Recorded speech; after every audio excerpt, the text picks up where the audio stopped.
Well friends, आज की इस वीडियो में हम आपको कराएंगे टाइम ट्रेवल। तो अपने कुर्सी की पेटियां बांध लीजिए, आंखें बंद करिए और इमेजिन करिए कि आप H.G. वेल्स के नॉवेल द टाइम ट्रेवल के हीरो हैं। आप एक स्पेशल सी चेयर पर बैठते हैं जिस पर कुछ जलते बुझते से बल्ब लगे हुए हैं, कुछ डायलर्स लगे हैं। आप डायलर्स को सेट करते हैं, कुछ बटन दबाते हैं और फिर एक तेज आवाज के साथ अपने आप को भविष्य में हजारों साल आगे पाते हैं। उस समय इंग्लैंड पूरी तरह से डिस्ट्रॉय हो चुका होता है और वहां पर मार्लक और एलोई नाम की नई स्पीशीज रह रही होती हैं। वेल, अब तक आपने जो सुना और किया ये एक साइंस फैंटेसी की फेमस स्टोरी है। अल्बर्ट आइंस्टीन से पहले के साइंटिस्ट ने इसे एक फेक कॉन्सेप्ट माना। H.G. वेल्स के इस नॉवेल ने पूरे यूरोप में तहलका मचा दिया, पर उस दौर के साइंटिस्ट ने इस बात को मानने से साफ इनकार कर दिया और फैंटेसी थॉट्स कहकर इसका खूब मजाक बनाया। बट वेट, आने वाले कुछ सालों में क्वांटम ग्रेविटी और आइंस्टीन की थ्योरी ऑफ रिलेटिविटी ने इन ओल्ड थॉट साइंटिस्ट की ऐसी की तैसी कर दी। आइंस्टीन की रिलेटिविटी थ्योरी के बेस पर टाइम ट्रेवल की कल्पना की जाने लगी, जबकि इस थ्योरी से पहले लोगों में टाइम को लेकर एक कॉन्सेप्ट ये था कि समय की गति या स्पीड ऑफ टाइम हर जगह वही है जो अर्थ पे है। आइंस्टीन से पहले के साइंटिस्ट ये मानते थे कि समय जिस रफ्तार से धरती पर गुजर रहा है, ठीक वैसे ही यूनिवर्स के किसी दूसरे प्लेनेट पर भी। बट आइंस्टीन ने इस बात को नहीं माना और बताया कि टाइम और स्पेस एक दूसरे से जुड़े हैं, जिसे स्पेस टाइम कहते हैं। टाइम यानी समय एक फोर्थ डायमेंशन है और टाइम की स्पीड को स्लो और फास्ट किया जा सकता है। टाइम ट्रेवल पॉसिबल है या नहीं, इसे समझने से पहले चलिए देखते हैं कि टाइम ट्रेवल की कुछ घटनाएं और एंशिएंट माइथोलॉजी में टाइम ट्रेवल के कुछ examples of time travel. Friends, ऐसा माना जाता है कि एंशिएंट इंडियन माइथोलॉजीज में कई देवता टाइम ट्रेवल करते रहे। नारद मुनि, सनत कुमार, अश्विनी कुमार जैसे देवता टाइम ट्रेवल किया करते थे। कुछ एग्जांपल्स की बात करें तो पहला एग्जांपल है रेवत नाम के एक राजा का, जो ब्रह्मा जी से मिलने के लिए ब्रह्मलोक गए थे और जब वह पृथ्वी पर लौटे तो 2 बार 4 युग बीत चुके थे। इट मींस 8 युग बीत चुके थे। पुराणों में ऐसे बहुत से ऋषि मुनि पाए गए हैं जो सतयुग में भी जीवित थे, त्रेता युग में भी जीवित थे और द्वापर में भी जीवित थे। न सिर्फ हिंदू माइथोलॉजी बल्कि जापानीज माइथोलॉजी में भी इसके एग्जांपल्स हैं। जैसे एक स्टोरी में उराशिमा टारो नाम का एक मछुआरा तूफान में फंसकर एक द्वीप पर पहुंच जाता है। जब 3 दिन बाद वो अपने घर लौटता है तो पता चलता है कि 300 साल गुजर चुके। वेल फ्रेंड्स, ये बात थी माइथोलॉजी की। रियल लाइफ में भी कुछ ऐसे इंसिडेंट्स हुए हैं जो टाइम ट्रेवल को सपोर्ट करते हैं। चलिए ऐसी ही 2 घटनाओं के बारे में आपको बताता हूं जो टाइम ट्रेवल का एग्जाम्पल। जून 1951 की रात करीब 11:15 बजे न्यूयॉर्क के टाइम स्क्वायर पर अचानक एक शख्स लोगों को दिखाई दिया, जिसने बेहद पुराने जमाने के कपड़े पहन रखे थे। उसे देखकर लग रहा था कि जैसे वह इस समय का है ही नहीं और इसलिए वहां खड़े लोगों का ध्यान उस आदमी पर गया। वह अचानक वहां कैसे आया, किसी को समझ नहीं आया। वह शख्स खुद भी बहुत हैरान था, मानो वो ऐसा सोच रहा हो कि वह किस दुनिया में पहुंच गया।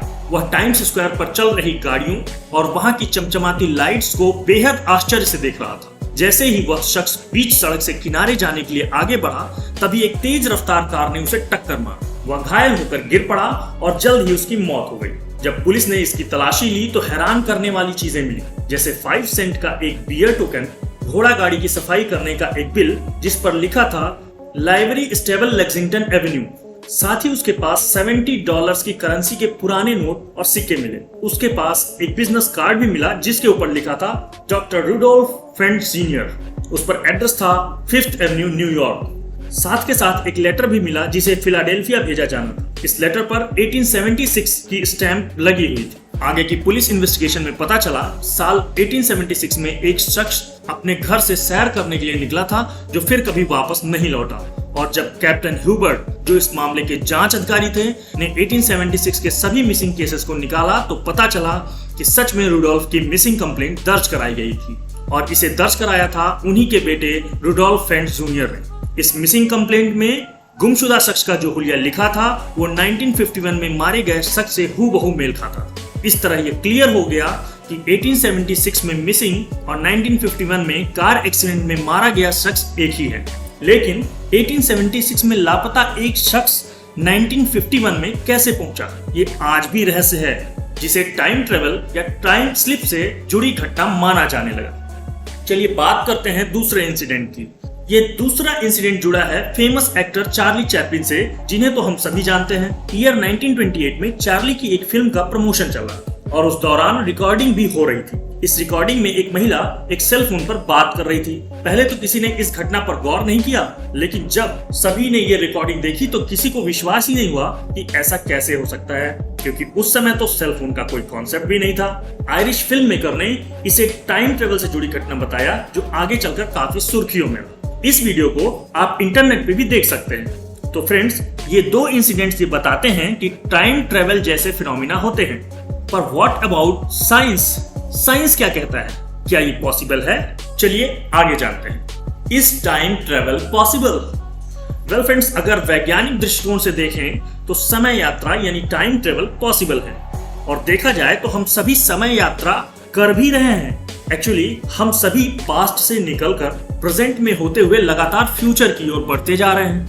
तो फिर यही तो है टाइम ट्रेवल। और हमारे इस टाइम ट्रेवल का रेट है 1 आवर प्रति आवर, यानी 1 घंटे प्रति घंटे की दर से हम टाइम ट्रेवल कर रहे हैं। इसका सीधा सा मतलब यह है कि भविष्य में 1 घंटा आगे जाने के लिए हमें 1 घंटे का समय लग रहा।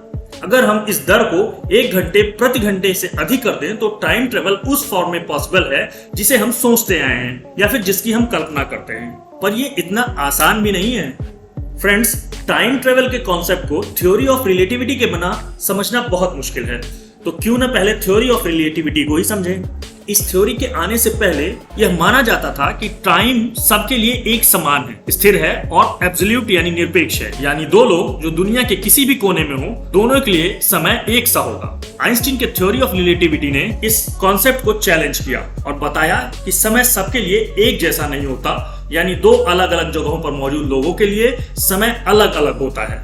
आइंस्टीन के मुताबिक दो इंसिडेंट्स के बीच का समय इस बात पर निर्भर करता है कि उन्हें देखने वाले की पोजीशन क्या है। रिलेटिविटी के इस कॉन्सेप्ट को समझने के लिए यूजुअली ट्विन पैराडॉक्स का इस्तेमाल किया जाता है। तो चलिए ट्विन पैराडॉक्स के बारे में समझते हैं। मान लीजिए दो ट्विंस यानी दो जुड़वा भाई हैं। उनमें से एक लाइट की स्पीड से थोड़ी कम स्पीड के रॉकेट से यूनिवर्स के चक्कर लगाकर लौट आता है। उसके हाथ में जो घड़ी बंधी है उसके अकॉर्डिंग उसे ये चक्कर लगाने में 3 से 4 मिनट ही लगे होंगे।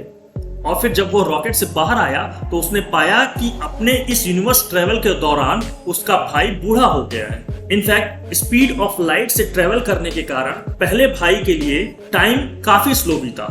उसके इस सफर में चंद मिनट्स ही लगे, जबकि पृथ्वी पर इसी दौरान कई साल बीत गए, क्योंकि वहां समय अपनी नॉर्मल स्पीड से ही चल रहा था। इस थ्योरी के अकॉर्डिंग अगर हम अपनी ट्रेवल स्पीड बढ़ा सकें तो हम निश्चित ही फ्यूचर को देख सकते हैं, या यूं कहें कि टाइम ट्रेवल कर सकते हैं।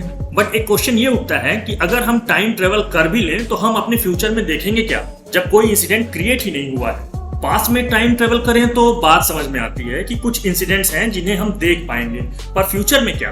फ्रेंड्स, इसका जवाब मैं अपनी नेक्स्ट वीडियो में आपके सामने रखूंगा। तब तक एंजॉय करिए टाइम ट्रेवल का और कमेंट करिए आपको हमारा ये वीडियो कैसा लगा। मिलते हैं टाइम ट्रेवल के नेक्स्ट धमाकेदार वीडियो में। तब तक के लिए जय हिंद।